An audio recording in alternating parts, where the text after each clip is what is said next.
A weathered farmer with calloused hands stares in disbelief at an ancient golden medallion resting in his palm. Intricate hieroglyphics etched across its surface as archaeologists carefully extract artifacts from a stone chamber beneath his barren field. Just 48 hours earlier, Thomas Wilson had been cursing his ancient tractor that chose the worst possible moment to break down by plunging through a hidden sinkhole right before an approaching drought threatened to destroy his first promising crop in years. Now, as the lead archaeologist explains that he stumbled upon the lost tomb of an Egyptian pharaoh's treasurer who fled with royal wealth during an ancient coup, he must decide whether to announce this discovery to the world or question the government official's suspicious offer to handle everything quietly. Before we jump back in, tell us where you're tuning in from, and if this story touches you, make sure you're subscribed, because tomorrow I've saved something extra special for you. Thomas Wilson wiped sweat from his brow as the relentless July sun beat down mercilessly on his 40-acre farm in the drought-stricken hills of central Missouri. At 58, the third-generation farmer still maintained the sturdy frame built from decades of physical labor, though years of working the unforgiving land had weathered his once smooth features into a landscape of lines that told stories of both hardship and stubborn resilience. His hands, once smooth and unmarked in his youth, were now permanently stained with soil and calloused from endless hours gripping tools and machinery. The farm, ironically named Last Chance Farm, represented everything Thomas had poured himself into after his wife's passing 5 years ago. Following her death from cancer that drained their savings and nearly cost them the property, he had thrown himself into saving the struggling farm when most of his contemporaries had sold out to corporate agricultural conglomerates. "Damn it all," Thomas muttered as the International Harvester tractor, a 1970s model he'd painstakingly maintained for decades, made an ominous grinding sound before the engine sputtered and died completely. The timing couldn't have been worse.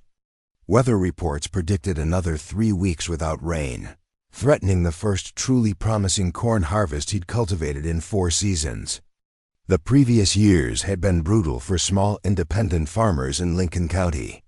Corporate agricultural giants had systematically purchased failing family farms throughout the region, consolidating them into massive operations that smaller farmers couldn't possibly compete with. Thomas had stubbornly rejected numerous buyout offers, determined to preserve his family's legacy despite mounting debts and increasingly difficult weather patterns that scientists attributed to climate change, but locals simply called the worst damn luck in history. Climbing down from the tractor's cab, Thomas examined the engine with the methodical approach that had kept the machine running decades past its expected lifespan. Systematic assessment. Identify the problem. Develop solutions with available resources. The practical mentality applied to all farm challenges. But this mechanical failure exceeded even his considerable repair skills. The engine had completely seized, and something was clearly damaged in the transmission. The real problem, however, was where the tractor had stopped, halfway into what appeared to be a sinkhole that had suddenly opened beneath it. Thomas pulled out his cell phone, already knowing the call would be futile. His usual mechanic, Pete Gunderson, had closed his shop 6 months earlier, another casualty of the changing rural economy. The nearest tractor service center was booked weeks in advance, even for regular customers, which Thomas, with his habit of handling repairs himself whenever possible, definitely was not. A glance at the sky confirmed the unrelenting drought. Clear blue stretched in every direction with not a hint of clouds. If he couldn't get the tractor operational quickly, he'd lose the entire eastern field, representing nearly half his annual income. "One more damn thing," he sighed, returning the phone to his pocket without making the call. Years of farming had taught Thomas to conserve resources, including emotional energy spent on futile complaints. Taking stock of his options, he decided to attempt retrieving his ancient backup tractor from the far storage barn. The 1950s era Farmo was temperamental at best, dangerous at worst, but desperate times called for desperate measures. Thomas began the long walk across his property, each step a painful reminder of the knee injury that occasionally still troubled him from a fall during a barn raising decades earlier. As he walked, he noticed something odd about the ground around his stranded tractor. The sinkhole wasn't behaving like typical soil subsidence. Instead of a muddy depression, there appeared to be regularly shaped stones visible in the hole beneath his tractor's rear wheels. Curiosity overriding his immediate concerns, Thomas approached the sinkhole carefully. As he got closer, he realized with growing astonishment that what he was seeing weren't natural rock formations, but what appeared to be carved stone blocks, masonry work that had no business being buried beneath a Missouri cornfield. "What in the world?" Thomas whispered, dropping to his knees to examine the exposed stonework. The blocks were fitted together with remarkable precision, nothing like the rough limestone foundations of local farm buildings. These were perfectly squared, smooth-faced stones that reminded him of photographs he'd seen of ancient monuments. Forgetting temporarily about his tractor problems, Thomas began clearing soil from around the exposed stones, his farmer's instincts replaced by a sudden intense curiosity. As he scraped away layers of dirt, he uncovered what appeared to be the beginning of an archway, hidden for who knows how long beneath his family's farm. The discovery momentarily stunned Thomas. His grandfather had purchased this land in 1932 and had worked every inch of it, as had his father after him. Neither had ever mentioned finding unusual stonework, let alone what appeared to be some kind of underground structure.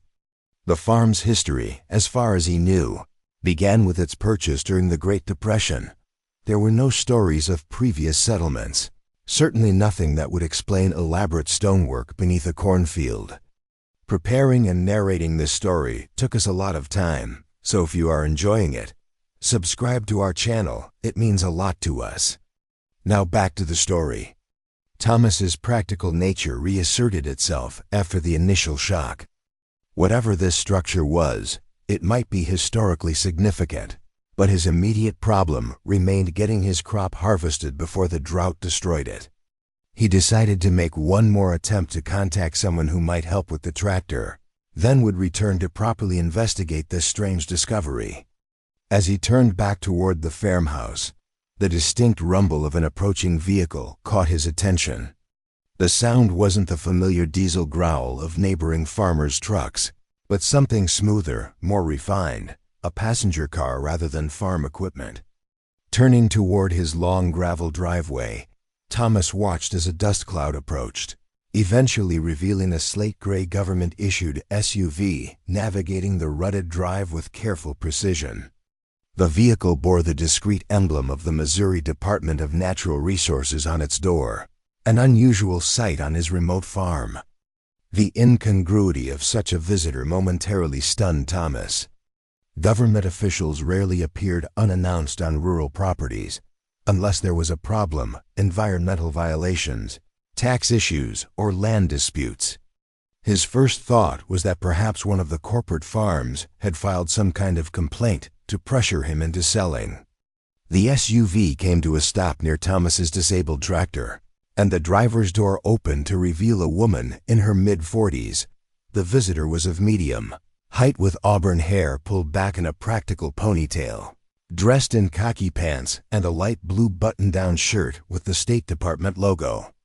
Her clothing was chosen for fieldwork rather than office meetings, and she moved with the confident efficiency of someone accustomed to outdoor environments. "Mr. Wilson?" she called, approaching with a tablet computer in hand. "I'm Dr. Catherine Reed, archaeologist with the Department of Natural Resources. We received some unusual satellite imagery of this area, and we're hoping to ask you a few questions." Thomas's confusion deepened. An archaeologist? Satellite imagery? The timing with his discovery of the strange stonework was too coincidental to ignore. Yet how could anyone know about something he'd only uncovered minutes ago? "What kind of satellite imagery?" Thomas asked, his natural caution with government officials tempering his curiosity. Dr. Reed approached, turning her tablet to show Thomas a high-resolution aerial image of his farm. Our department uses advanced remote sensing technology to identify potential archaeological sites. Last week's imaging run detected thermal and subsurface anomalies consistent with buried structures on your property. We'd normally send a letter first, but the algorithms flagged this as unusually significant. Thomas studied the image, which showed his familiar fields overlaid with colorful heat mapping. A distinct rectangular pattern was visible beneath the eastern cornfield, precisely where his tractor had broken through the surface. "Well, your timing is interesting," Thomas said, gesturing toward the sinkhole. "My tractor just broke through something down there. Looks like old stonework of some kind." Dr. Reed's professional composure momentarily faltered, her eyes widening as she turned toward the partially exposed arch. "May I?" she asked, already moving toward the site with evident excitement. Thomas followed as she knelt by the sinkhole, pulling a small flashlight from her pocket and leaning carefully over the edge to examine the stonework. Her sharp intake of breath suggested she'd seen something significant. "Mr. Wilson," she said, her voice carefully controlled but unable to completely mask her excitement, "this appears to be a corbelled arch construction. The stonework technique is consistent with certain Mediterranean architectural styles not indigenous to this region." "Meaning?" Thomas prompted, the practical farmer wanting plain language rather than academic terminology.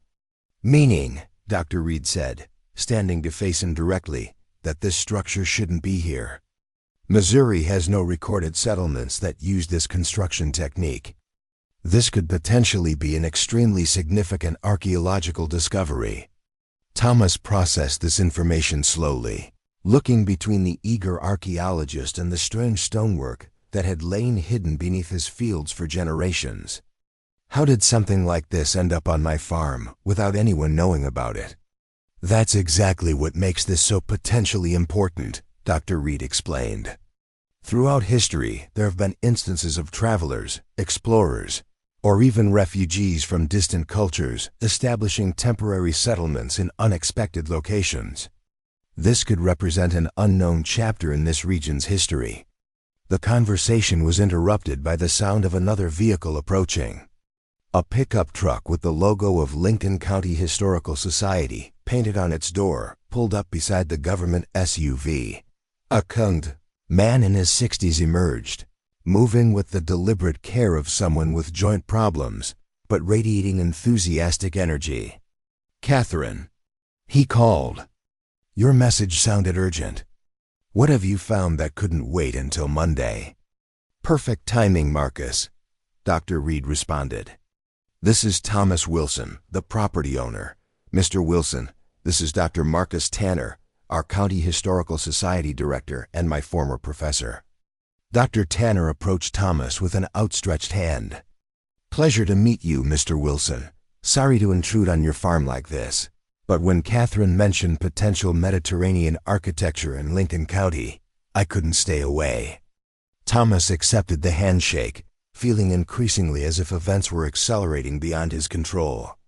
What had begun as a simple tractor breakdown had somehow transformed into an impromptu archaeological expedition on his struggling farm. "I still don't understand how satellite images picked up something that's been buried under my field all this time," Thomas said, his practical mind returning to the question of timing. Dr. Reed and Dr. Tanner exchanged glances before the older man spoke.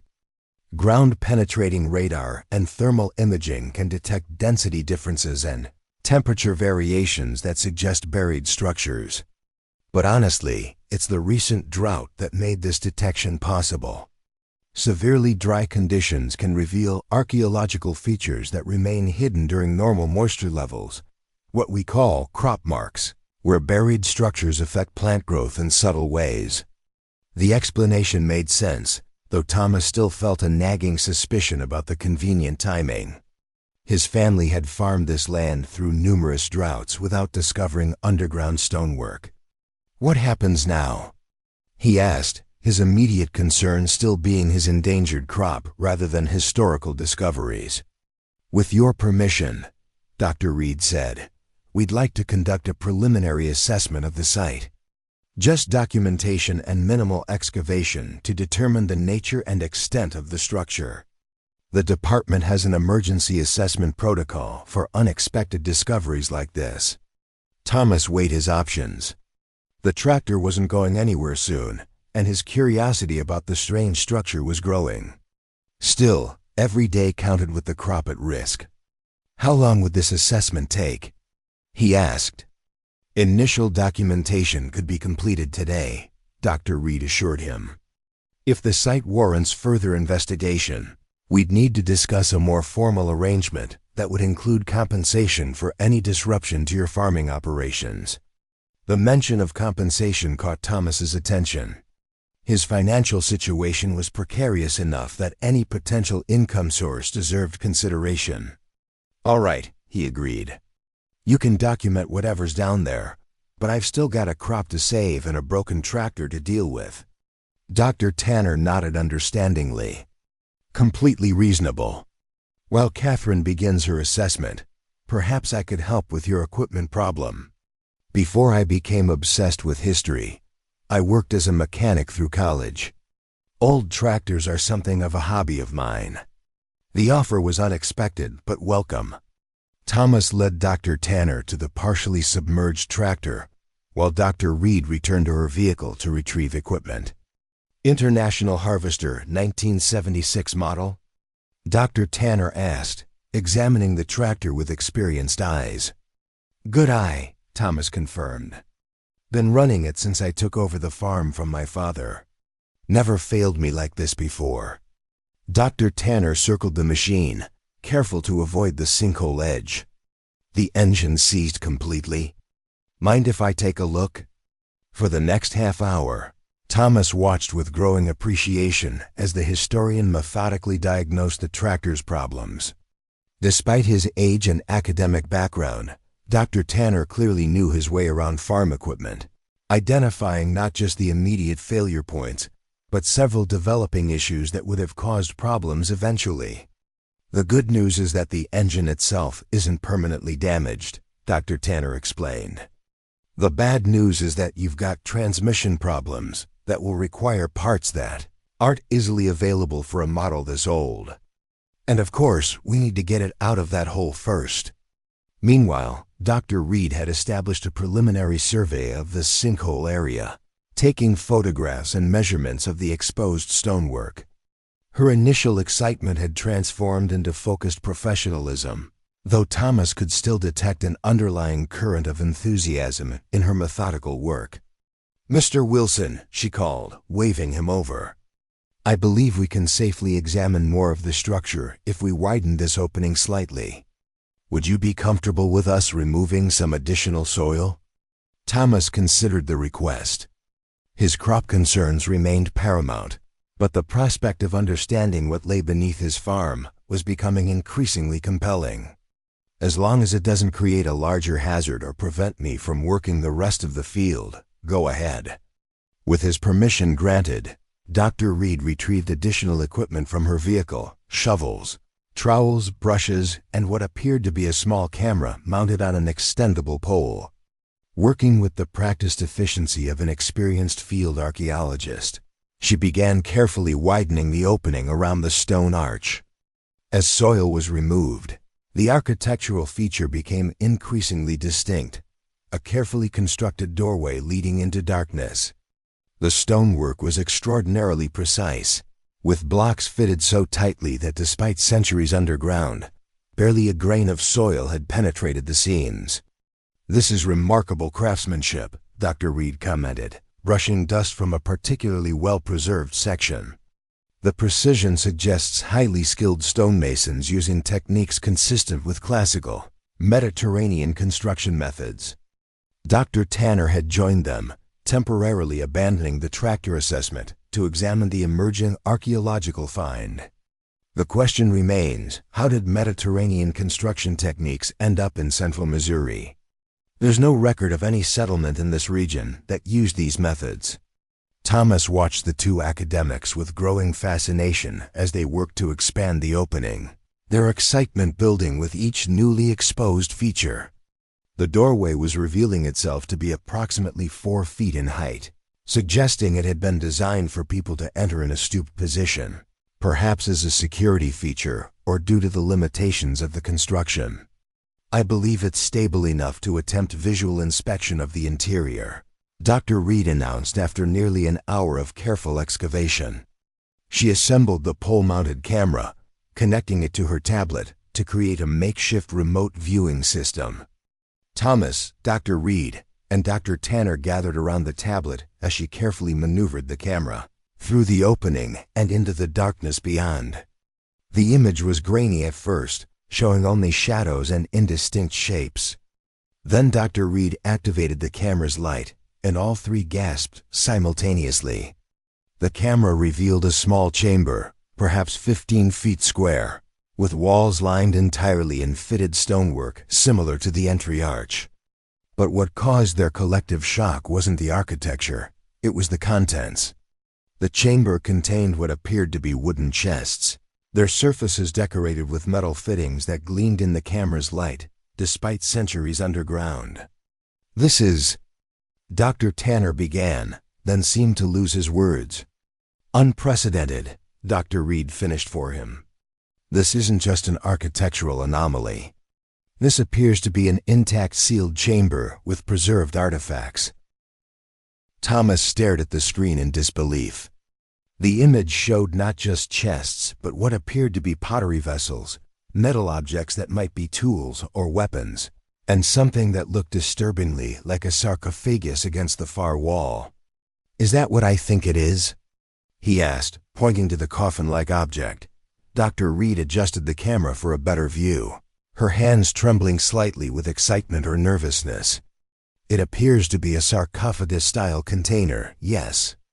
But the design elements visible aren't consistent with typical North American indigenous burial practices. They appear to have Egyptian characteristics." "Egyptian?" Thomas repeated incredulously. "As in pyramids and King Tut Egyptian? In Missouri?" "It's too early to make definitive claims," Dr. Reed cautioned, though her voice betrayed her excitement.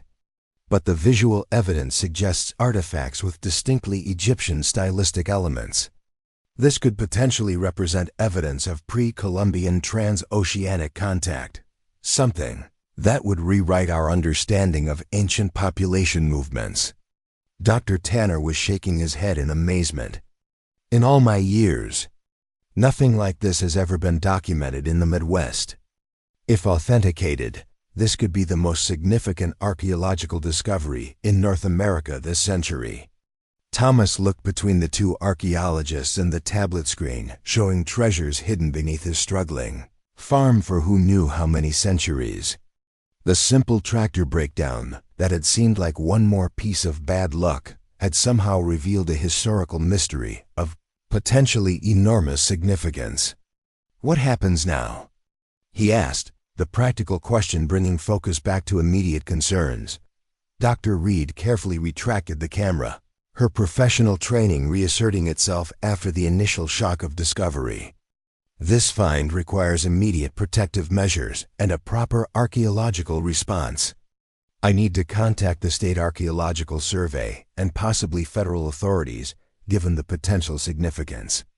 "And my farm?"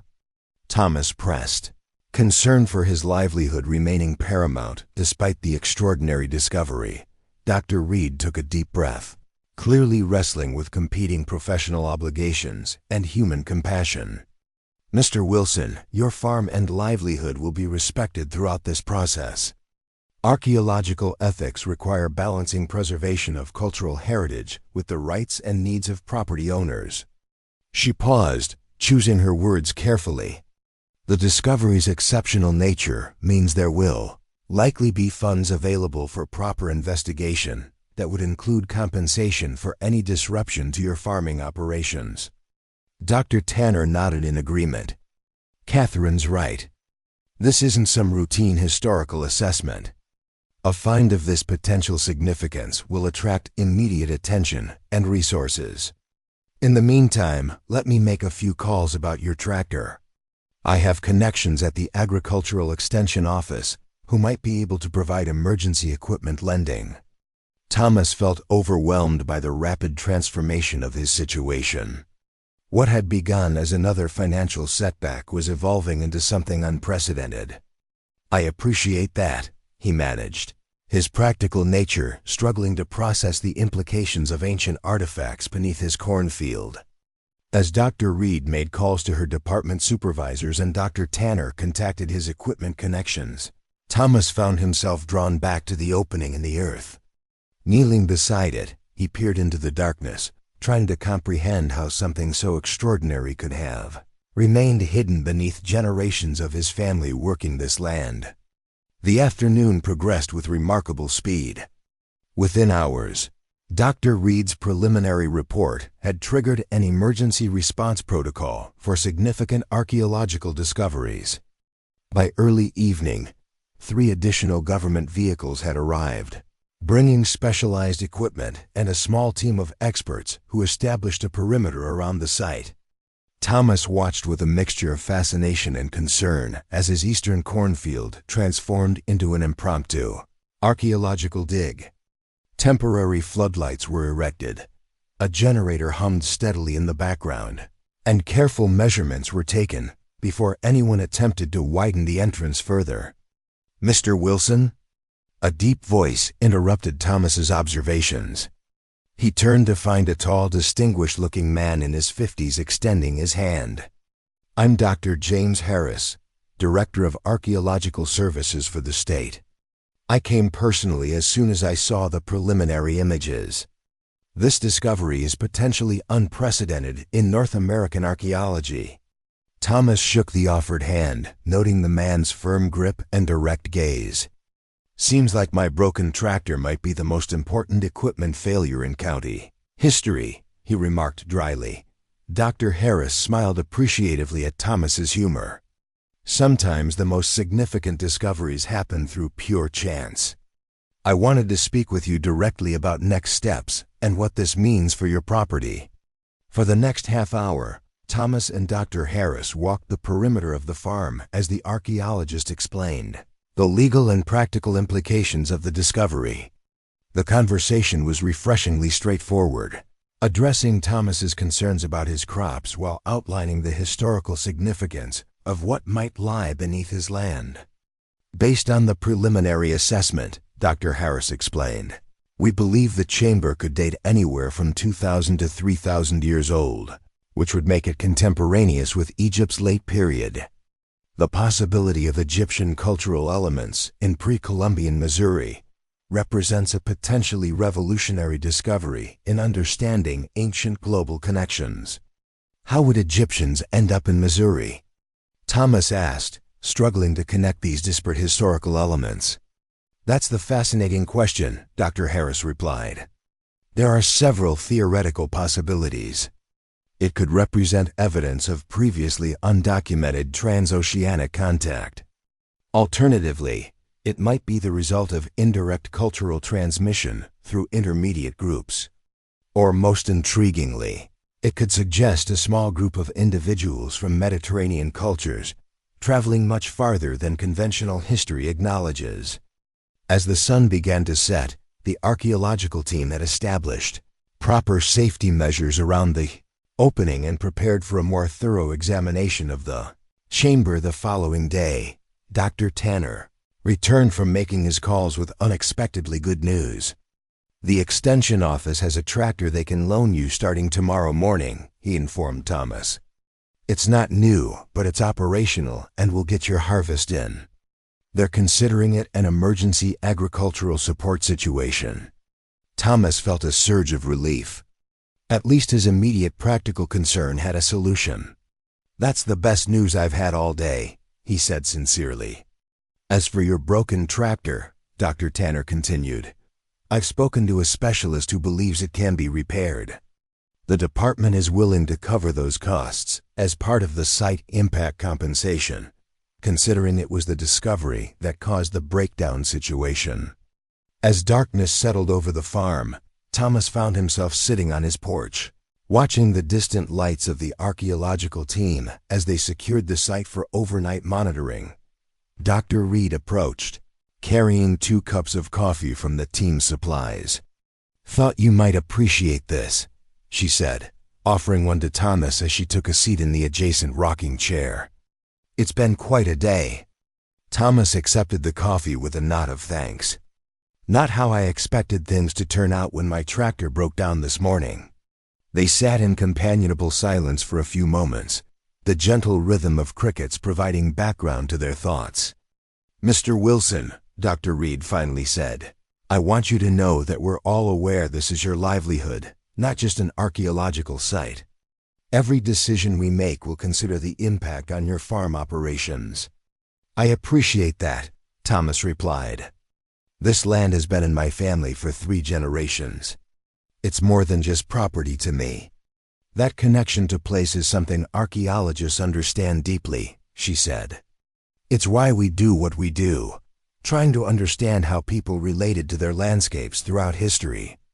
Their conversation was interrupted by the arrival of a sleek black sedan, its government plates visible in the porch light as it pulled up beside the other vehicles.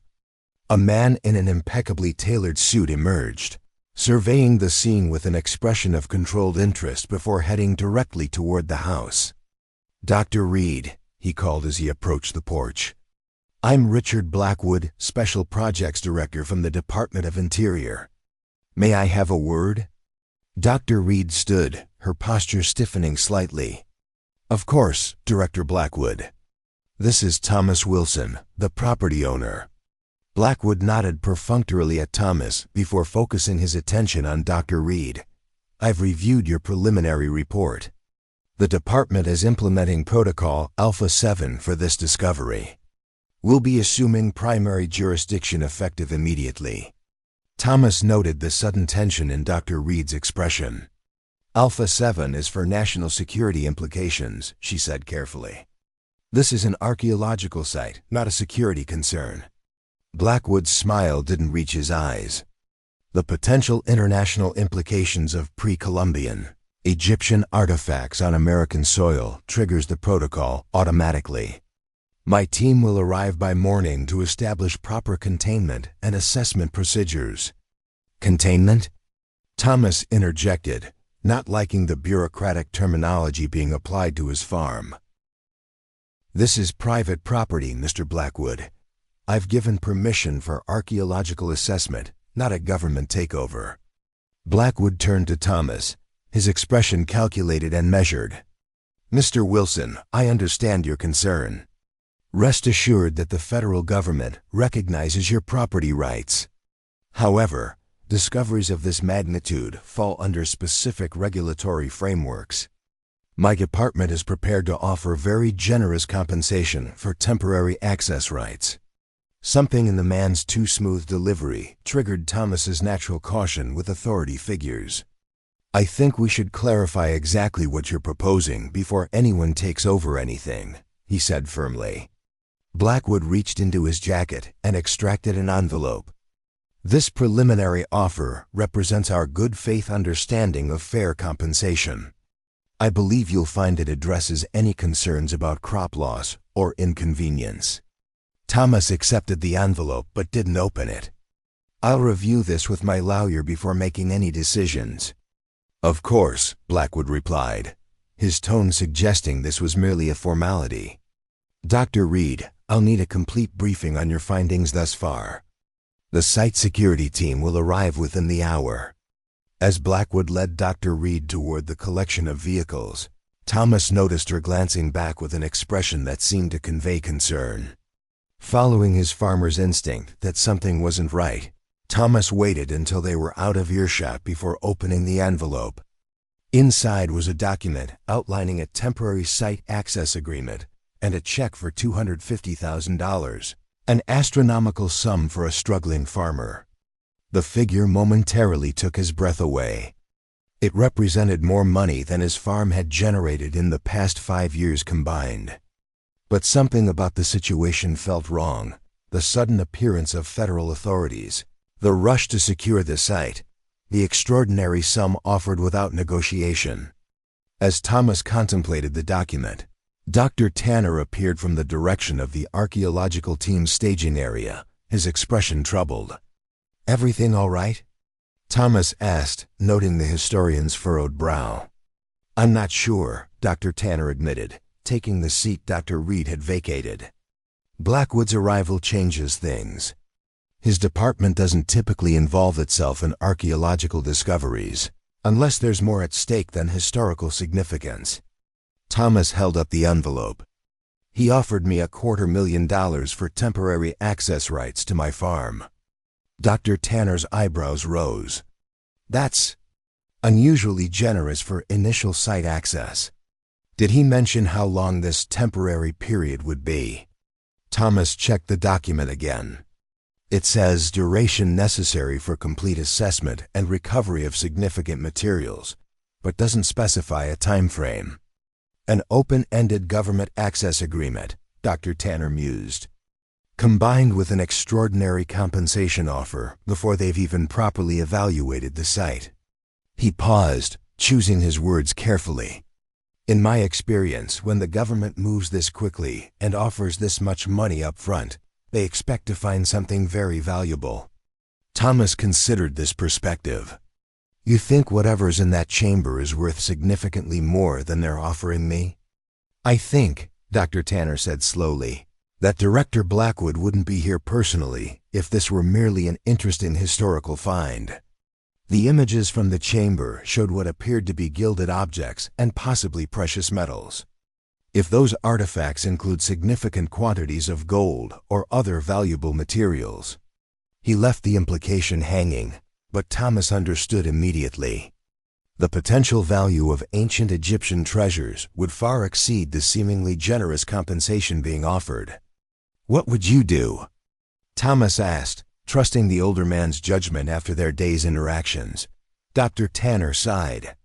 "I'm a historian, not a lawyer. But I would strongly consider getting independent legal advice before signing anything. And perhaps an independent assessment of what might be in that chamber." He glanced toward the illuminated site. "Catherine Dr. Reed is one of the most ethical archaeologists I know. If you could speak with her privately before making any decisions." Thomas nodded thoughtfully. The excitement of discovery was being tempered by the realization that significant financial and legal stakes were now in play.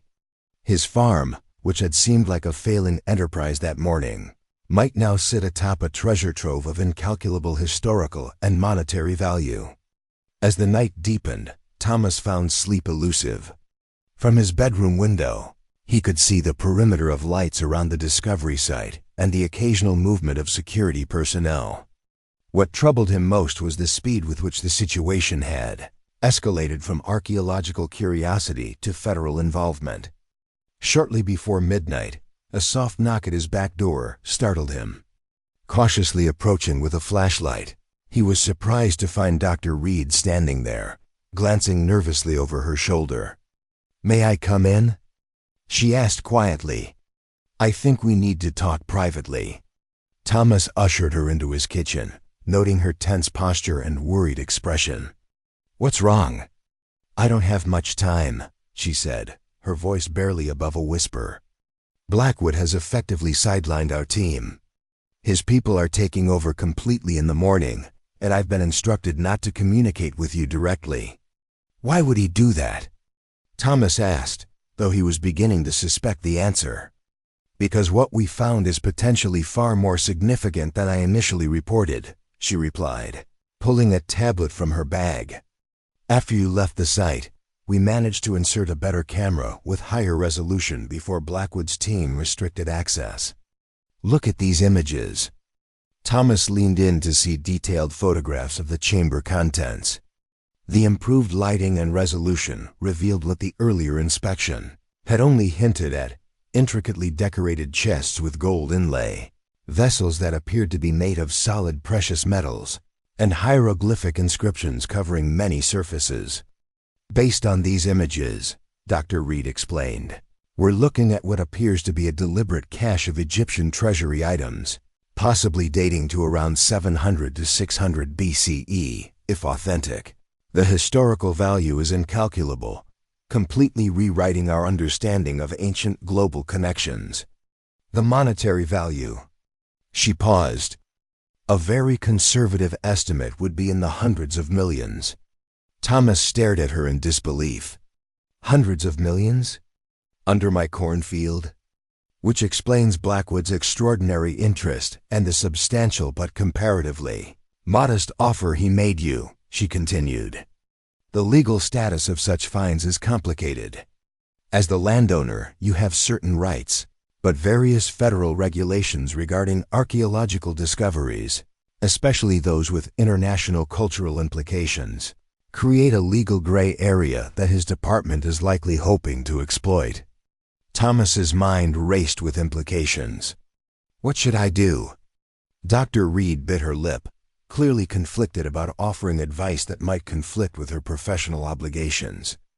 I can't tell you what to do, Mr. Wilson, but I believe in ethical archaeology, which includes transparent dealings with property owners and fair treatment of all parties involved.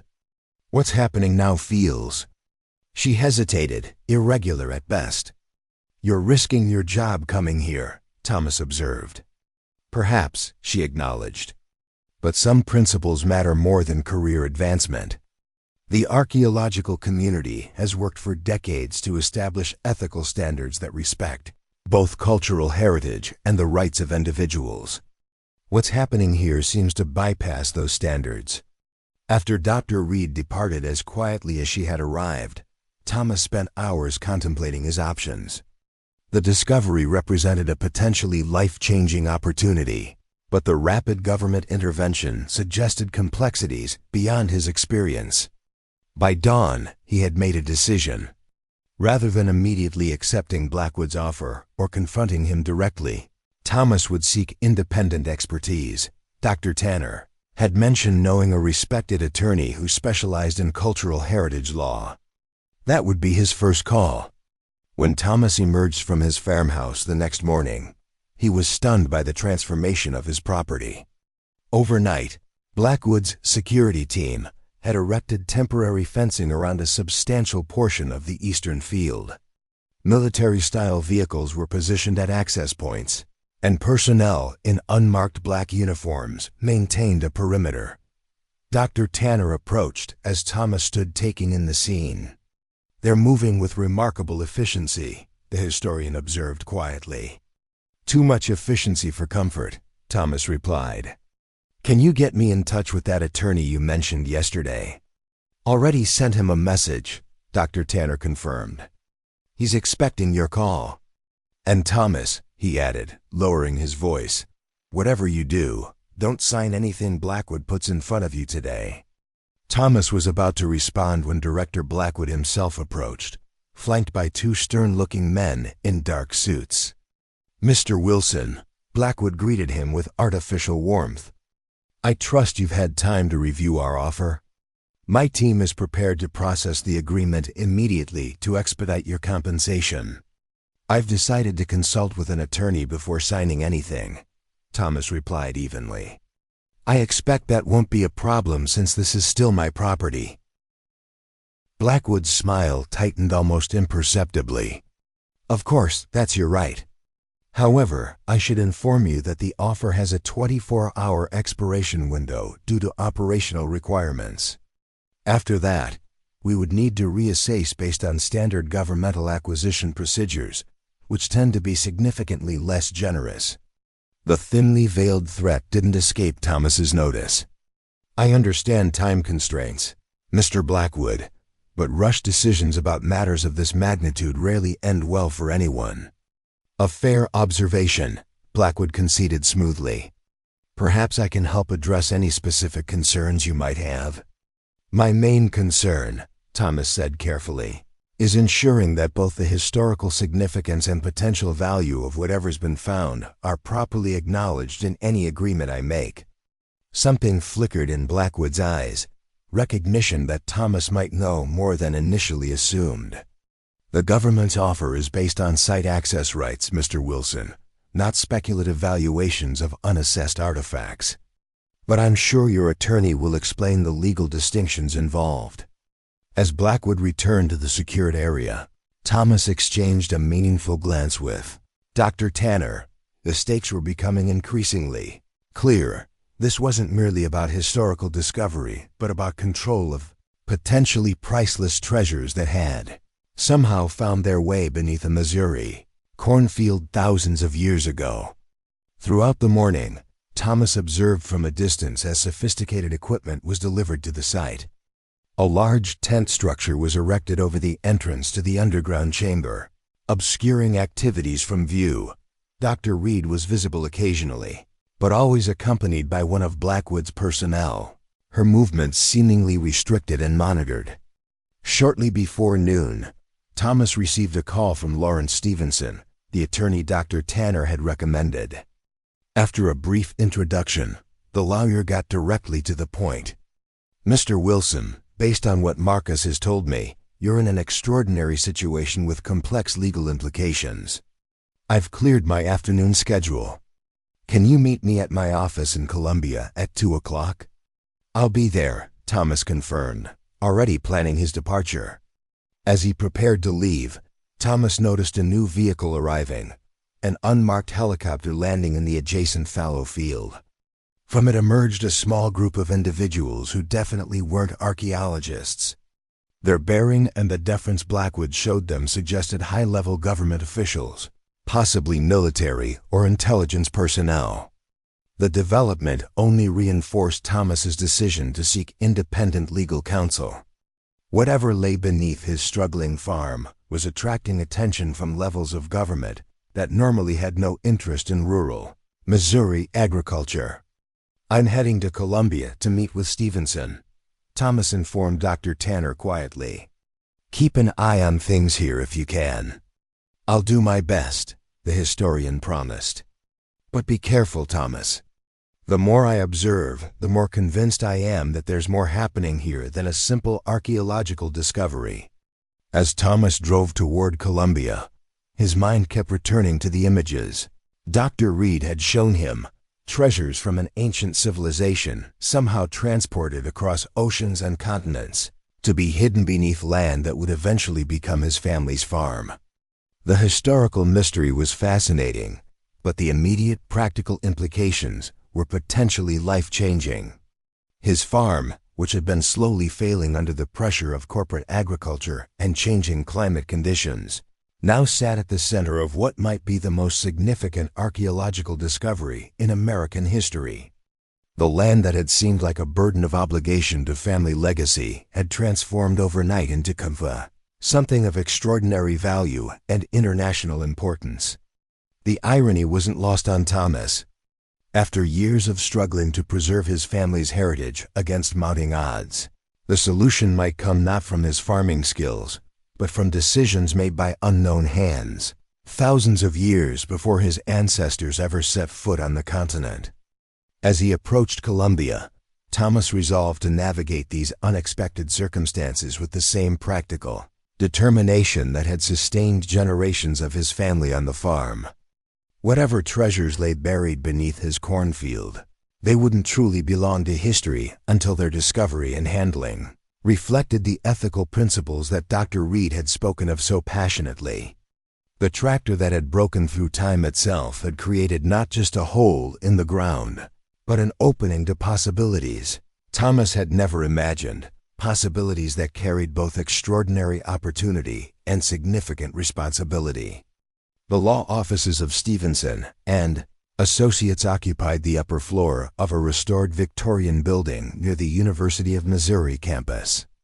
As Thomas entered the wood-paneled reception area, he was greeted by a woman in her mid-60s whose professional demeanor couldn't quite mask her curiosity about the farmer whose situation had caused her boss to clear his afternoon schedule.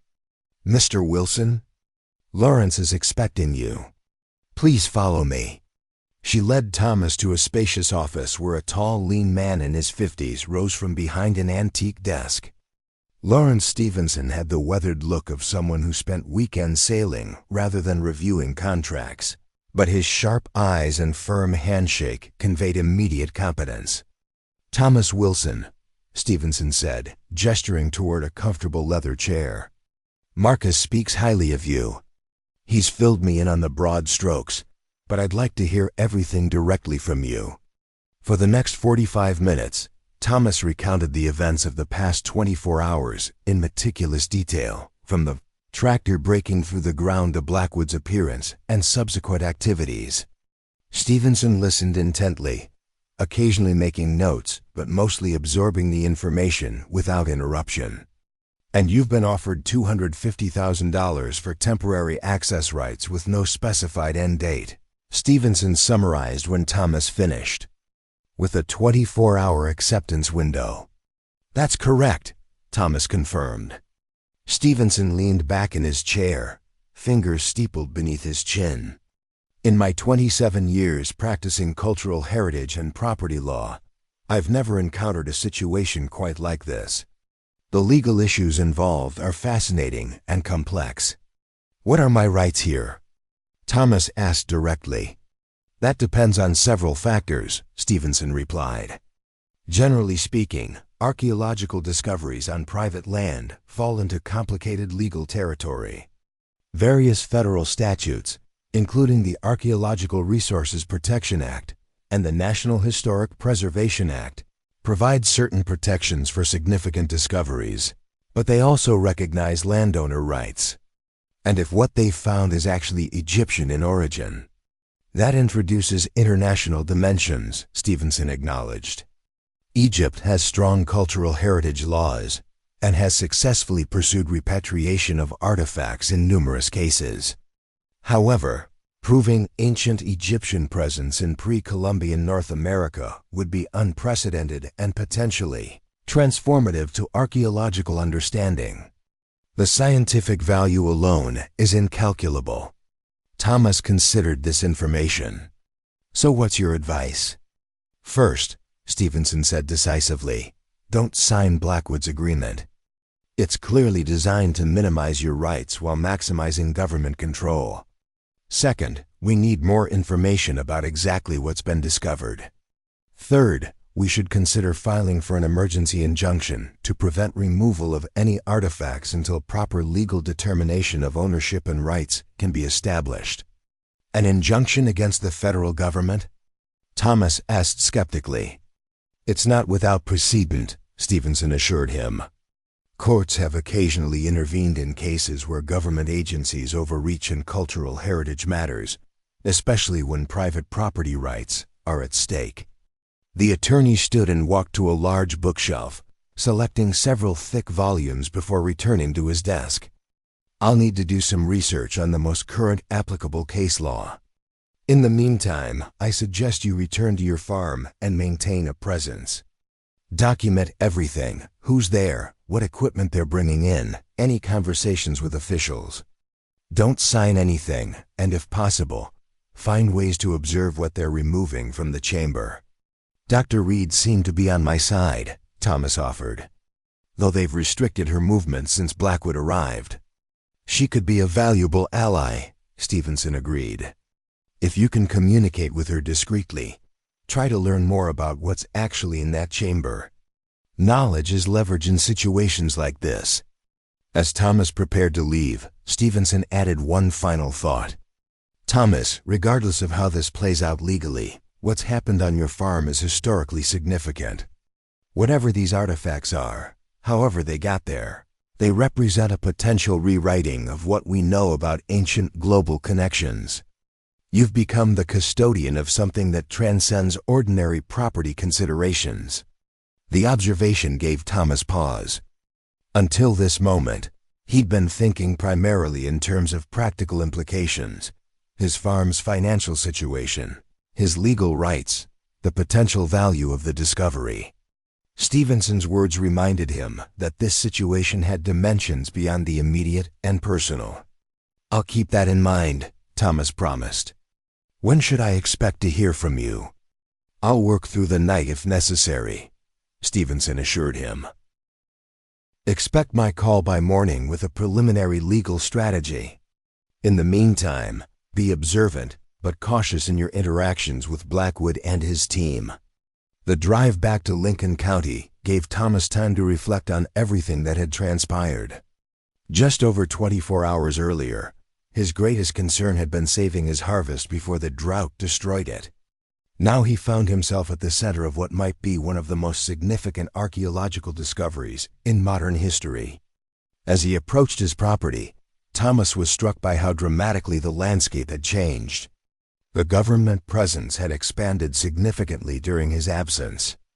Additional security perimeters had been established, and what appeared to be sophisticated scientific equipment was being unloaded from several large trucks. Thomas was stopped at a newly established checkpoint at the end of his own driveway, where an agent in tactical gear requested identification before radioing ahead to announce his arrival. The surreal quality of being a visitor on his own property wasn't lost on him. "Mr. Wilson," Director Blackwood called, approaching as Thomas parked near his farmhouse. "I was beginning to wonder if you decided to abandon your property to us." "Just getting some legal advice," Thomas replied evenly. "As is my right." Something flickered across Blackwood's expression, annoyance perhaps, or recalculation. "Of course. I hope your attorney explained the time-sensitive nature of our offer. The 24-hour window closes at 10 a.m. tomorrow." "He explained a great many things," Thomas said, deliberately vague. "I notice you've expanded operations considerably since this morning." "The preliminary assessment indicated greater scope than initially anticipated," Blackwood responded smoothly. "The chamber appears to be part of a larger complex. We're bringing in ground-penetrating radar to map the full extent before proceeding further." The information caught Thomas by surprise. A larger complex? The implications were staggering, not just a single chamber, but potentially an entire structure beneath his fields. "I'd like to speak with Dr. Reed," Thomas requested, watching Blackwood's reaction carefully. "Dr. Reed is currently engaged in specialized documentation procedures," Blackwood replied without hesitation. "Perhaps tomorrow, if her schedule permits." The deflection confirmed Thomas's suspicion that Dr. Reed was being deliberately kept away from him. "As the property owner, I believe I have the right to full information about what's being discovered on my land." Blackwood's practiced smile didn't reach his eyes. "Absolutely, Mr. Wilson. I'd be happy to provide you with a briefing myself. In fact, why don't you join me for dinner this evening? We've established a field dining facility for the team. It would give us an opportunity to discuss developments and perhaps revisit our agreement." The invitation seemed calculated. Keep Thomas close. Perhaps persuade him to accept their offer before he could take legal action. But it might also provide an opportunity to observe more of what was happening at the site. "I'd appreciate that," Thomas agreed. "What time?" 7 o'clock, Blackwood replied. "One of my assistants will escort you." As Blackwood departed, Thomas noticed Dr. Tanner approaching from the direction of the main archaeological site. The historian looked troubled, his normally enthusiastic demeanor replaced by obvious concern. "They've restricted access completely," Dr. Tanner reported quietly when he reached Thomas. "Even observers from the State Archaeological Survey have been removed from the inner perimeter. Whatever they're finding in there, they're determined to control all information about it. Blackwood claims they've discovered it's part of a larger complex," Thomas shared. Dr. Tanner nodded grimly. "I overheard that much before they escorted me out." The ground-penetrating radar revealed what appears to be a series of connected chambers extending nearly 50 meters beneath your eastern field. "This isn't just a random cache, Thomas. It's a deliberately constructed underground structure of significant scale." The implications were staggering. How could something that extensive remain undiscovered? "My family has worked this land for generations." "That's the question that's bothering everyone," Dr. Tanner confirmed. "A structure of that scale would typically create surface indicators, subsidence patterns, vegetation anomalies, something that would have been noticed during normal agricultural activities." "Unless it was deliberately concealed," Thomas suggested. "Built to remain hidden." "Precisely," Dr. Tanner agreed. "Which raises fascinating questions about its purpose and the capabilities of whoever constructed it." ancient cultures capable of building, earthquake-proof underground complexes that remain, structurally sound for thousands of years, represent engineering knowledge we didn't believe existed in pre-Columbian America. Their conversation was interrupted by the arrival of one of Blackwood's assistants, a young woman in a crisp dark suit who politely but firmly informed Dr. Tanner that all non-essential personnel were being asked to leave the property for security reasons. "I'm a guest of Mr. Wilson," Dr. Tanner protested mildly. "I understand, sir," she replied without inflection. "However, new security protocols have been implemented in the last hour. Director Blackwood has authorized Mr. Wilson's continued presence as the property owner, but all other civilians are being temporarily removed from the operational area." Thomas and Dr. Tanner exchanged glances, both recognizing the escalating control being exerted over the site. "It's all right, Marcus," Thomas said. "We can continue our conversation tomorrow. I have a dinner invitation from Blackwood this evening anyway." Dr. Tanner took the cue. "Very well. I'll be in touch tomorrow. Remember what we discussed about documentation." After Dr. Tanner's departure, Thomas retreated to his farmhouse, using the opportunity to call Stevenson and update him on the latest developments. The attorney listened intently to the information about the expanded underground complex and the increasing security measures. "They're accelerating their timetable," Stevenson observed. "That suggests they've found something significant enough to justify extraordinary measures. Your dinner with Blackwood might be revealing. Pay attention to who else is present and any conversations you overhear. I'll continue preparing our legal response." By 7 o'clock, Thomas had showered and changed into clean clothes, not formal enough to suggest special effort for Blackwood's benefit, but respectable enough to present himself with dignity. The same assistant who had escorted Dr. Tanner off the property arrived to guide Thomas to the dining facility. What Blackwood had modestly described as a field dining facility turned out to be an impressive temporary structure, air-conditioned and equipped with surprisingly elegant furnishings. The contrast with Thomas's struggling farm couldn't have been more pronounced. This was a government operation with apparently unlimited resources. Inside, about 20 people were seated at various tables. Most wore either tactical gear or specialized technical clothing, but a few were dressed in civilian business attire. Thomas recognized Dr. Reed sitting at a far table, engaged in what appeared to be an intense discussion with two individuals whose body language suggested authority. "Mr. Wilson," Blackwood called, approaching with a glass of what appeared to be expensive scotch. "Thank you for joining us. I hope you don't mind, but I've arranged a private table where we can speak candidly about the situation." Thomas followed Blackwood to a somewhat secluded table in the corner, noting how conversations quieted briefly as they passed. He was clearly an object of interest to the assembled personnel. The meal itself was surprisingly excellent. Steak prepared to perfection, fresh vegetables that put Thomas's usual bachelor cooking to shame, and wine that probably cost more than he typically spent on groceries in a month. Throughout, Blackwood maintained pleasant but largely meaningless conversation, avoiding any substantive discussion of what was happening at the site. Finally, as coffee was served, Blackwood shifted to business. "I understand you've consulted with an attorney, Mr. Wilson.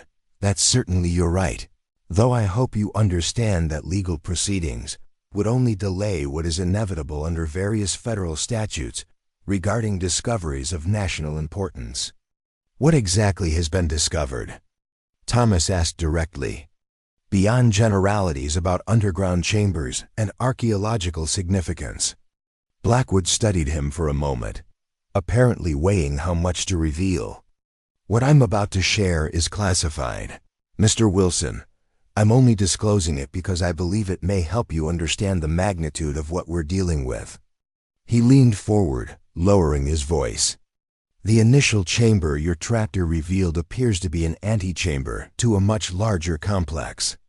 The hieroglyphic inscriptions we've translated thus far suggest this was a repository established by a high-ranking, Egyptian treasury official named Senunmet, who fled during a period of political upheaval around 600 BCE. The artifacts include not just decorative items, but significant quantities of gold, precious gems, and cultural treasures of extraordinary historical value. How did an Egyptian treasury official end up in Missouri? Thomas asked, voicing the obvious question. That's the truly remarkable aspect, Blackwood replied, seeming genuinely excited despite his usual reserve. The texts describe a sea journey of great length, followed by river travel deep into unfamiliar lands. If authenticated, these accounts would revolutionize our understanding of ancient maritime capabilities and cross-cultural contact. And the value? Thomas pressed, watching Blackwood carefully. Difficult to estimate precisely, Blackwood admitted. The historical and cultural value is literally beyond price. The material value, the gold and gems alone, would conservatively exceed $450 million in current markets. Perhaps significantly more once proper assessment is complete. The figure, though Thomas had been prepared for something substantial based on Dr. Reed's estimate, still struck him with physical force. Nearly $500 million buried beneath fields that had been slowly driving him toward bankruptcy. Which brings us back to our agreement, Blackwood continued smoothly. In light of the expanded scope, I've been authorized to increase our offer to $500,000 for the access rights. That's double the original proposal, Mr. Wilson, and represents extraordinary consideration for what is, ultimately, a matter of national security and international cultural importance. Thomas maintained his composure despite the staggering sum now being offered. And what happens to the artifacts once they're removed from my property? They'll be transported to specialized facilities for proper preservation, study, and eventually, appropriate disposition through diplomatic channels with relevant international cultural authorities, Blackwood explained. The historical significance demands nothing less than world-class conservation efforts, meaning they disappear into government facilities, with no public acknowledgement of their discovery or origin, Thomas interpreted. Blackwood's expression tightened slightly. The sensitive nature of the discovery requires careful management of public information. Premature disclosure could create diplomatic complications and attract unwanted attention from various quarters, including from those who might question why a private landowner should receive only $500,000 for a discovery worth nearly 1,000 times that amount? Thomas suggested mildly. For the first time, Blackwood's careful composure slipped, revealing momentary surprise that Thomas had so directly addressed the economic disparity. The value comparison is irrelevant under applicable federal statutes, he recovered quickly. Cultural patrimony supersedes material value considerations in cases of international historical significance. So I've been told, Thomas acknowledged. Still, it seems there should be some proportional relationship between what's being discovered and what's being offered. The offer is extraordinarily generous by any standard administrative guidelines, Blackwood insisted, his tone hardening slightly. I would strongly advise accepting it before circumstances necessitate a different approach. The veiled threat wasn't lost on Thomas. What different approach might that be, Director Blackwood? Merely standard procedural alternatives, Blackwood replied, professional smoothness returning to his demeanor. Emergency cultural preservation orders, national security declarations, bureaucratic mechanisms that tend to be less accommodating to individual interests. I'm trying to avoid that path, Mr. Wilson. The current offer represents the most favorable possible outcome for all parties. As their conversation concluded without resolution, Thomas noticed Dr. Reed watching him from across the room. Her expression conveyed unmistakable concern, though she made no attempt to approach while Blackwood remained present. Returning to his farmhouse that evening, Thomas found it difficult to process the scale of what was happening. The quiet, struggling farm that had been his family's legacy for 3 generations now sat at the center of a discovery that could potentially rewrite history books and was, apparently worth hundreds of millions of dollars. As he sat on his porch, watching the lights and activity at the now expanded archaeological site, Thomas's phone rang. It was Stevenson. "I've been researching precedents all evening," the attorney began without preamble. "There's a viable legal pathway to assert your rights, but we need to move quickly. I'm preparing an emergency injunction request that I'll file with the federal court first thing tomorrow morning. In the meantime, have you learned anything new?" Thomas shared the details from his dinner conversation with Blackwood, the expanded offer, the estimated value of the discovery, and the implied threats if he didn't accept their terms. $500 million, Stevenson mused.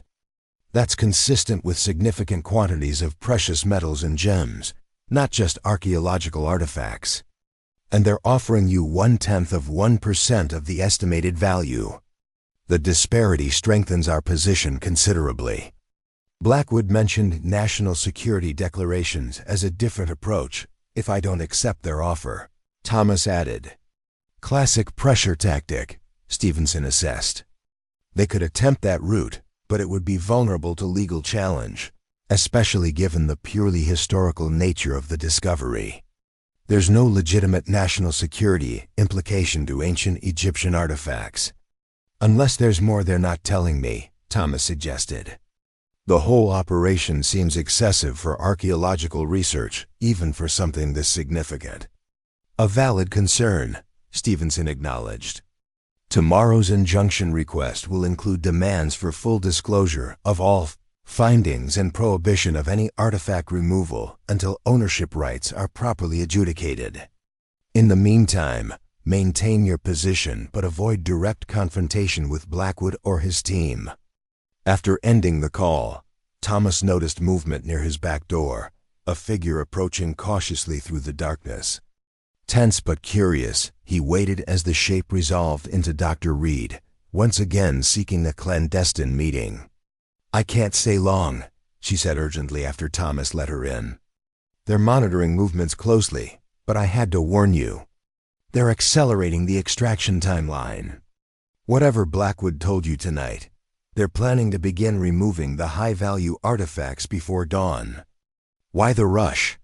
Thomas asked. "Because what they've found goes beyond even what I showed you previously," she explained, her voice barely above a whisper. "The main chamber contains not just treasure but texts, thousands of papyrus scrolls, preserved in sealed containers. From what I've been able to glimpse, they include detailed navigational records, maps of coastlines from Europe to the Americas, and technical knowledge that would have been advanced even by later Egyptian standards. Information that valuable might explain the extreme security," Thomas realized. "Exactly," Dr. Reed confirmed. "This isn't just about gold and jewels, though there's certainly plenty of that. It's about evidence that ancient civilizations possess knowledge we've always believed came much later: global navigation, advanced mathematics, possibly even technologies we've considered modern discoveries. The implications were staggering, not just treasure but potentially world-changing historical information, all buried beneath Thomas's struggling farm for thousands of years. My attorney is filing for an emergency injunction tomorrow morning," Thomas informed her, "to prevent them from removing anything until ownership and rights are properly established." "That might be too late," Dr. Reed warned. "Based on the preparations I've observed, they intend to have the most significant items airlifted out by sunrise. Once they're gone—" She left the sentence unfinished, but Thomas understood the implication. Once removed to government facilities, the artifacts and texts would effectively disappear from public knowledge, their existence known only to select officials and researchers with appropriate security clearances. "What would you do in my position?" Thomas asked, trusting her ethical stance despite her professional obligations. Dr. Reed hesitated, clearly weighing her answer carefully. "As an archaeologist, I believe this discovery belongs to humanity's shared cultural heritage. It should be properly documented, preserved, and made available to researchers and the public, with appropriate recognition of all involved parties, including you as the landowner. What's happening now violates every ethical principle in modern archaeology." As she prepared to leave as discreetly as she had arrived, Dr. Reed pressed a small USB drive into Thomas's hand. "Documentation of everything I've been able to record before they restricted my access. If they succeed in removing the artifacts, this might be the only evidence of what was actually discovered." After she departed, Thomas sat in his darkened kitchen, contemplating the extraordinary situation he found himself in. On his computer screen were images from Dr. Reed's USB drive, detailed photographs of artifacts of breathtaking beauty and obvious antiquity, golden objects inscribed with hieroglyphics, and glimpses of papyrus scrolls covered in ancient writing. Outside his window, the archaeological site that had materialistically transformed from cornfield to high security government operation continued its round-the-clock activity. Lights blazed, vehicles moved purposefully, and uniformed personnel maintained a perimeter that effectively sealed off a significant portion of his family's farm. Tomorrow would bring legal action that might or might not succeed in preventing the removal of artifacts that had rested beneath this land for thousands of years. Tonight, Thomas was the only person standing between an extraordinary historical discovery and its potential disappearance into classified government holdings. As midnight approached, he made his decision. Whatever happened next would shape not just his own future, but potentially our understanding of human history itself. The weight of that responsibility settled on Thomas's shoulders as he reached for his phone to call Stevenson one more time before morning arrived, with its inevitable confrontation. The distant rumble of helicopters woke Thomas before dawn. He dozed off in his kitchen chair after hours of reviewing the documentation Dr. Reed had provided and formulating plans with Stevenson. The approaching aircraft confirmed his fears. Blackwood's team was accelerating their timeline, preparing to extract the most valuable artifacts before legal intervention could prevent it. Thomas moved quickly to his bedroom window, which provided the best view of the archaeological site. In the pre-dawn darkness, powerful floodlights illuminated a hive of activity. Personnel in tactical gear were moving large, carefully packed crates from the entrance of the underground chamber to a staging area where two military-style transport helicopters were touching down. His cell phone rang, Stevenson calling earlier than expected. "They're moving artifacts right now," Thomas reported immediately. "Helicopters are already here." "I was afraid of this," the attorney responded, his voice tight with urgency. "I've submitted the emergency injunction electronically, but the earliest we could get a hearing is 9 a.m. If they're already extracting materials, what can I do legally to stop them?" Thomas asked directly. "As the property owner, you have the right to be present and observe activities on your land," Stevenson advised. "They can't physically remove you without cause. Document everything possible. Photos, video, notes on what's being removed. That evidence could be crucial later." Thomas ended the call and grabbed his phone and a small digital camera he occasionally used for farm documentation. Dressing quickly, he headed toward the archaeological site with determined strides. The security perimeter had been expanded overnight, with additional personnel positioned at various checkpoints. The first guard Thomas encountered raised his hand in a stopping gesture. "I'm sorry, sir. The area is restricted due to ongoing operations." "This is my property," Thomas stated firmly, meeting the guard's gaze directly. "I have the legal right to observe activities taking place on my land." The guard hesitated, then spoke quietly into his radio. After a brief exchange, he stepped aside reluctantly. "You'll need to remain in designated observation areas only, sir." As Thomas approached the center of activity, he saw Blackwood directing operations with the focused intensity of someone executing a carefully planned mission. Nearby, sealed crates were being prepared for transport, each handled with extreme care by personnel wearing specialized gloves and protective equipment. "Mr. Wilson," Blackwood called when he spotted Thomas, his tone revealing mild annoyance beneath professional courtesy. "You're up early. As you can see, we're conducting necessary preservation procedures for the most sensitive artifacts." "Without notifying me or waiting for my decision on your offer," Thomas observed calmly, already capturing images with his phone held discreetly at his side. "Time-sensitive conservation requirements," Blackwood explained smoothly. "Some of the materials show signs of degradation upon exposure to modern atmospheric conditions. Immediate specialized handling is essential to prevent irreversible damage." Thomas noted several technical personnel carefully transferring what appeared to be papyrus scrolls into hermetically sealed containers. Nearby, other workers were securing golden artifacts in custom-fitted foam enclosures within reinforced cases. "I've filed for an emergency injunction to prevent removal of artifacts until ownership and rights can be properly determined," Thomas informed Blackwood, watching the director's reaction carefully. A flicker of genuine concern crossed Blackwood's face before his professional mask reasserted itself. "That's certainly your prerogative, Mr. Wilson. However, federal preservation mandates take precedence in cases involving potentially unstable archaeological materials. The court will undoubtedly recognize the necessity of our current actions." As they spoke, Thomas noticed Dr. Reed among a group of specialists examining a particularly ornate golden container near one of the transport vehicles. Her expression reflected professional focus, mixed with evident distress at the rushed procedures being implemented. "I'd like to speak with Dr. Reed," Thomas requested, moving in her direction before Blackwood could object. The archaeologist looked up as Thomas approached, her eyes communicating volumes despite her carefully controlled expression. "Mr. Wilson," she acknowledged formally, aware of being observed by Blackwood's personnel. "Can you explain what's happening here, Dr. Reed?" Thomas asked, deliberately creating an opportunity for her to speak.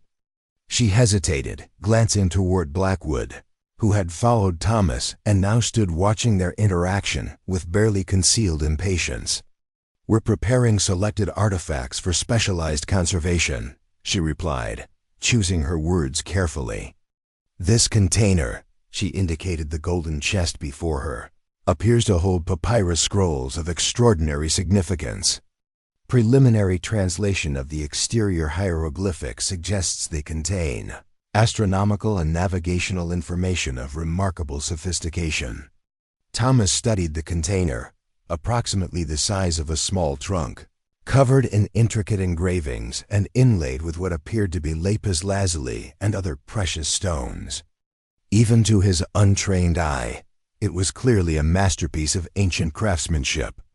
"And where exactly is this container going?" he asked. Before Dr. Reed could answer, Blackwood intervened smoothly. "To specialized facilities equipped for proper preservation and study. The complex conservation requirements for materials of this antiquity demand highly controlled environments." "Which facilities specifically?" Thomas pressed, noting how Dr. Reed's expression tightened at Blackwood's vague response. "That information is classified due to security protocols," Blackwood replied. "Rest assured that appropriate scientific procedures will be followed." As they spoke, Thomas observed the systematic loading of crates onto the waiting helicopters. Despite the ostensible focus on conservation, the operation had distinctly military efficiency. Everything about the process suggested practiced extraction rather than careful archaeological documentation. Across the site, Thomas spotted something that sent a chill through him. Several individuals in unmarked tactical gear were systematically collecting and securing all documentation materials from the archaeological team. Laptops, tablets, cameras, and notebooks were being gathered and placed in secure containers, effectively removing all independent records of what had been discovered. The realization struck Thomas with crystal clarity. Once these artifacts were airlifted away and the documentation controlled, there would be no independent evidence of what had been found beneath his farm. Whatever Blackwood's team chose to acknowledge officially would become the only recognized version of this discovery. The implications went far beyond financial considerations. This wasn't just about the monetary value of gold and gems, but about potentially revolutionary historical information that could transform our understanding of ancient civilizations, their capabilities, and global connections thousands of years earlier than previously believed. "Dr. Reed," Thomas said quietly as Blackwood momentarily turned his attention to a question from one of his team, "in your professional opinion, what's the proper archaeological protocol for a discovery of this magnitude?" She met his gaze directly, something resolute forming in her expression. Proper protocol would include comprehensive in-situ documentation, collaborative international scholarly assessment, transparent reporting of findings, and eventual display in public institutions with appropriate recognition of cultural origin and discovery context. "And what's happening now?" Thomas prompted. "The opposite of proper archaeological ethics," she replied, her voice barely audible. Their exchange was interrupted by the increased roar of helicopter engines as the first transport prepared for takeoff. The downdraft whipped dust across the site as the aircraft rose, carrying away crates containing what might be priceless historical treasures and knowledge. Thomas felt a profound sense of wrongness watching the helicopter disappear into the brightening dawn sky. Whatever was in those crates belonged not just to him as the property owner, but to humanity's collective understanding of our shared past. A sudden commotion at the perimeter caught everyone's attention. Several vehicles were arriving, county sheriff's deputies, followed by what appeared to be state police cruisers and a black SUV that Thomas recognized as belonging to Stevenson. "What's this?" Blackwood demanded, his carefully maintained composure finally cracking as he strode toward the newcomers. Thomas followed, a surge of hope rising as he saw Stevenson emerging from his vehicle, accompanied by a woman in judicial robes. A federal judge who had apparently agreed to an on-site emergency hearing. "Director Blackwood," Stevenson called formally as the group approached the security perimeter, "I present Federal Judge Eleanor Martinez with an emergency injunction ordering immediate cessation of all artifact removal from this property, pending full legal review." The judge, a stern-looking woman in her 60s, surveyed the scene with practiced assessment. "I'm Judge Martinez from the Eastern District. My clerk is distributing copies of the emergency order I've just signed. All removal operations are to cease immediately, and any materials already in transit are to be returned forthwith." Blackwood accepted the document with barely concealed fury. "Your Honor, this situation falls under federal cultural preservation emergency provisions. The materials being secured are at risk of degradation without specialized handling." "So I've been informed," Judge Martinez replied evenly, "which is why my order specifies that on-site conservation measures may continue under observation by independent archaeological experts." She gestured to a group of individuals emerging from a university van that had just arrived. These representatives from the Archaeological Institute of America and the University of Missouri will ensure proper protocols are followed while ownership and disposition rights are adjudicated. Thomas couldn't help but smile at Stevenson's thoroughness. The attorney had not only secured an emergency hearing but had arranged for independent archaeological oversight to counter Blackwood's conservation claims. "Furthermore," the judge continued, "I've ordered all documentation materials to be preserved and cataloged by court-appointed neutral parties. No records are to be removed or restricted without explicit court approval." As judicial authority asserted itself over the site, Thomas witnessed a remarkable transformation. Blackwood's team, so confidently in control moments earlier, now faced legal constraints backed by local law enforcement. The second helicopter, still being loaded, powered down as sheriff's deputies positioned themselves to enforce the judge's order. Dr. Reed approached, relief evident in her expression. "Your attorney moved faster than I thought possible," she said quietly to Thomas. "He had motivation," Thomas replied. We couldn't let this disappear into government warehouses. The next several hours unfolded with remarkable intensity. Judge Martinez established an impromptu court at Thomas's farmhouse. Hearing preliminary arguments from Stevenson and government attorneys, hastily summoned to represent Blackwood's department. The legal battle centered on competing jurisdictional claims: federal cultural preservation authorities versus private property rights, international heritage considerations versus national security interests. Throughout, Thomas maintained a quiet dignity, allowing Stevenson to present their case while Blackwood's team grew increasingly defensive as the judge questioned their extraordinary rush to remove artifacts.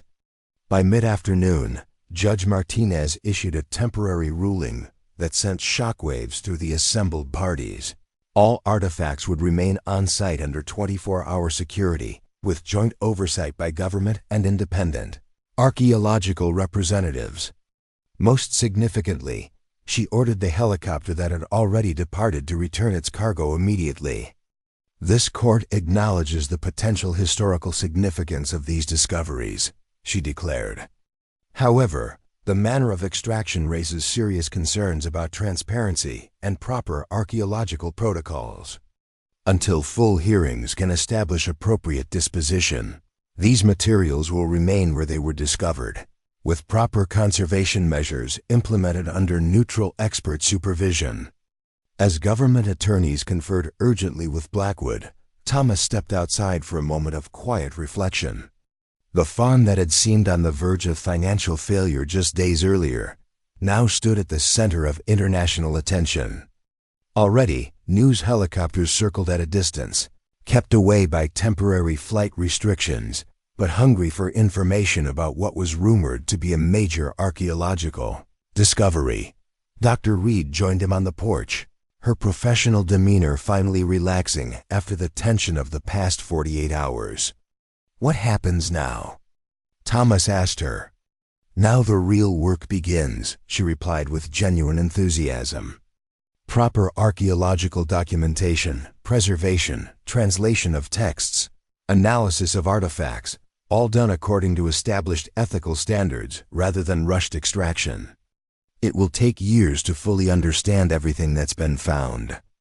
"And the value?" Thomas couldn't help asking.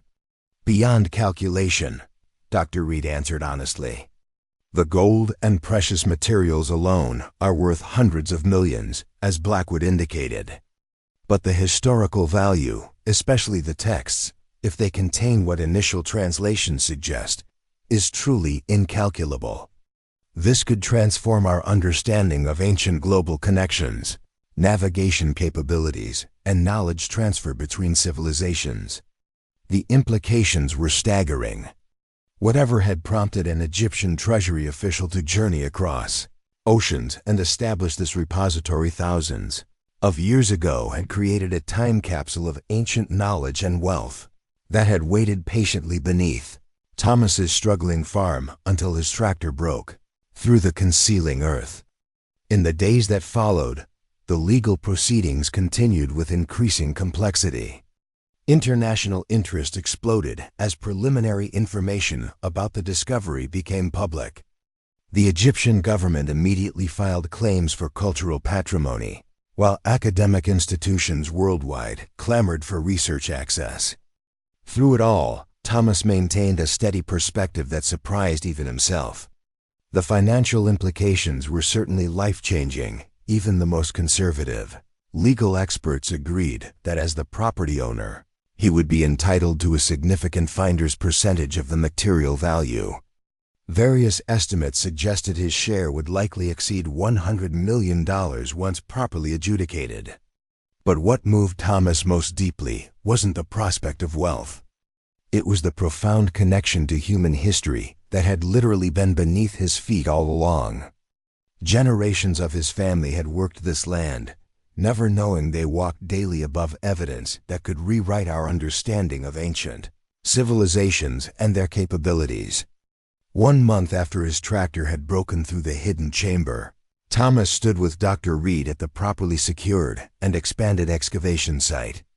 Professional archaeological teams now worked methodically to document and preserve every aspect of the underground complex, which had proven even more extensive than initially believed. They've completed preliminary translation of one of the main papyrus scrolls, Dr. Reed informed him, her eyes bright with excitement. It appears to be a personal account by Senenmut, explaining why he fled Egypt with the treasury materials. What drove him to come so far? Thomas asked, genuinely curious about the ancient man whose decisions had so dramatically affected his own life thousands of years later. Political upheaval, primarily, Dr. Reed explained. But also something more profound, a belief that knowledge should be preserved beyond the reach of those who would control or destroy it for political power. He apparently led a small group of scholars and craftsmen on what they knew was likely a one-way journey, specifically to create a repository of Egyptian knowledge that would survive even if their civilization didn't. The parallels to Blackwood's attempted seizure weren't lost on Thomas. Throughout human history, the tension between knowledge as shared heritage and knowledge as controlled power had played out repeatedly. So he created a time capsule for future generations, Thomas mused. Exactly, Dr. Reed confirmed. And chose this location with remarkable geographical intuition, inland for protection from coastal changes, in terrain that would remain relatively stable for millennia. As they talked, legal representatives approached with updates on the complex negotiations now underway. The court had appointed a special master to oversee the entire process, ensuring that all interested parties, Thomas as the landowner, the archaeological community, cultural heritage representatives, and various governmental entities, would have proper input into the ultimate disposition of the discovery. The preliminary agreement taking shape represented a balanced approach that would have been impossible had Blackwood succeeded in his extraction plan. The artifacts would eventually be displayed in multiple museums worldwide, with the Egyptian government receiving cultural recognition while Thomas retained appropriate financial rights. Most importantly, the knowledge contained in the texts would be made available to researchers globally, potentially transforming our understanding of ancient capabilities. Thomas's farm itself was being transformed as well. With the court's approval, a portion of the property was being developed into a proper archaeological research center, ensuring that the discovery would be studied with appropriate care and transparency. The remainder of his land would continue as a working farm, though now with resources that ensured its sustainability for generations to come. 6 months after his tractor had broken through time itself, Thomas stood on his porch at sunset, watching as the day's archaeological teams departed and security personnel took up their overnight positions. The rhythms of farm life had been forever altered, yet there was something appropriate about the transformation. "Penny for your thoughts," came Dr. Reed's voice as she joined him. Their professional relationship had gradually evolved into friendship as they navigated the extraordinary circumstances together. "I was just thinking about legacy," Thomas replied. "My grandfather bought this land during the Depression, determined to build something that would last. He could never have imagined what was beneath it all along. Yet he chose well, Dr. Reed observed. If he hadn't purchased this particular farm, if your family hadn't maintained it through difficult times, if you hadn't been stubbornly working this field on that particular day." "A lot of coincidences," Thomas acknowledged. "Or perhaps something more," she suggested. "Senenmut chose this location with extraordinary care, creating a repository designed to be discovered only when humanity was ready for its contents. Perhaps your family's stewardship of this land was part of a longer pattern than we can comprehend." The philosophical suggestion might have seemed far-fetched before, but Thomas's worldview had expanded dramatically since that fateful morning. The interconnections between past and present, between choices made thousands of years apart, had become tangible reality rather than abstract concept. What had begun with a broken-down tractor and a hidden stone archway had blossomed into something that would affect human knowledge for generations to come. The treasures beneath his farm, both material and intellectual, would reshape understanding of ancient civilizations while simultaneously securing his family's legacy for centuries forward. As darkness settled over the Missouri farmland, lights automatically illuminated the archaeological site, researchers continuing their careful documentation of a historical crossroads where ancient Egyptian wisdom had been preserved for modern discovery. Thomas Wilson, third-generation farmer turned custodian of historical legacy, watched with quiet satisfaction as past and present converged on land his family had tended without ever knowing what lay beneath. The broken tractor that had seemed like one more piece of bad luck in a struggling farmer's life had instead become the key that unlocked not just material treasure, but humanity's forgotten history, proving once again that sometimes our greatest discoveries come when we least expect them, breaking through the surface of what we thought we knew to reveal deeper truths waiting patiently to be found. Up next, you've got two more standout stories right on your screen. If this one hit the mark, you won't want to pass these up. Just click and check them out. And don't forget to subscribe and turn on the notification bell so you don't miss any upload from us.